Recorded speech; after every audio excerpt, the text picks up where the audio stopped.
genético com uma proteína.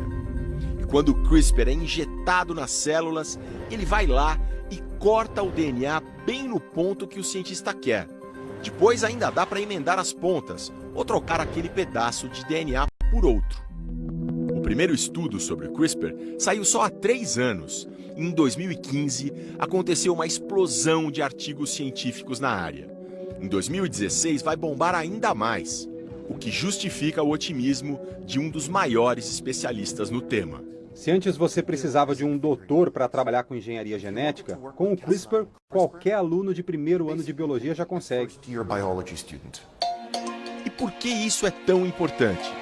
Porque são as informações do DNA que determinam tudo o que existe de único em cada um de nós. Quem vai ter olho azul ou castanho, quem vai ser alto ou baixo, ser bom ou ruim de bola, ter ou não alguma doença genética. Esse último caso é o da Fátima. Quem vê essa babá aposentada, assim, sambando feliz, não imagina que ela sofre de uma doença fatal. Fátima, você tem a doença falciforme, né? Tem a doença falciforme. Essa doença genética prejudica a circulação. Vamos supor que a sua veia é a Avenida Paulista e acontece um acidente, para tudo. O acidente é onde o sangue entrelaçou e o resto é onde o sangue foi parando, causando fortes dores, que só passa com morfina. Mas esse sofrimento pode estar com os dias contados, graças ao CRISPR, como explica este professor da USP. É possível, por exemplo, obter células doentes do próprio paciente, fazer esta correção no laboratório, utilizando a técnica do CRISPR, e devolver essas células corrigidas geneticamente para o mesmo paciente. Este mesmo princípio, retirar células, mudar o DNA, os genes delas, e devolver para o corpo, pode funcionar também em outros avanços importantes, como curar a AIDS. Nesse caso, o CRISPR seria usado para deixar as células de defesa com resistência ao vírus HIV. No laboratório da Califórnia, os primeiros resultados são positivos. É um horizonte imenso que está se abrindo. Eu honestamente vejo um futuro em que você possa editar um gene para proteger uma pessoa de um ataque cardíaco. Outro uso muito interessante seria contra o câncer. Uma pessoa poderia ser tratada com células de defesa alteradas geneticamente para atacar um tumor. Até aí, tudo ótimo. O que a gente está descrevendo é o futuro promissor. Mas existe também um outro possível uso que se pode fazer da manipulação do DNA.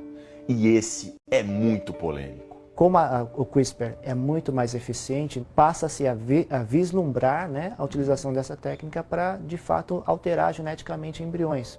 Embriões humanos. Já imaginou se os pais pudessem encomendar um bebê programado exatamente do jeito que eles querem? Não estamos mais no campo da ficção científica. Funcionaria assim. Juntando o espermatozoide do pai e o óvulo da mãe, por fertilização in vitro, seria obtido um embrião. E a partir daí começaria a encomenda.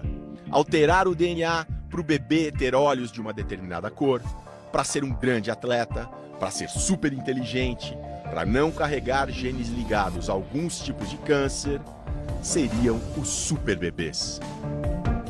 Não existe nenhum obstáculo técnico para usar o CRISPR em um embrião humano. E uma equipe chinesa já fez isso. Mexeu no DNA de células de embriões só para ver se dava certo. Deu, só em algumas células, mas foi o suficiente para ver que a experiência é possível. Mas se um dia isso for feito para valer, deixando os embriões se desenvolverem até virarem pessoas, o debate é profundo. Primeiro que está se mexendo no DNA de um embrião sem o consentimento prévio desta pessoa que vai ter esta alteração. E o segundo é que essa alteração vai ser passada de geração para geração caso esse indivíduo venha a ter filhos. Os cientistas deveriam fazer um acordo para não aplicar isso em embriões humanos. Não uma proibição total, mas uma moratória. Para que, antes de tudo, os cientistas e a sociedade conversem sobre isso. Como vai ser o futuro? Seres programados, geneticamente superiores, andando pelas ruas?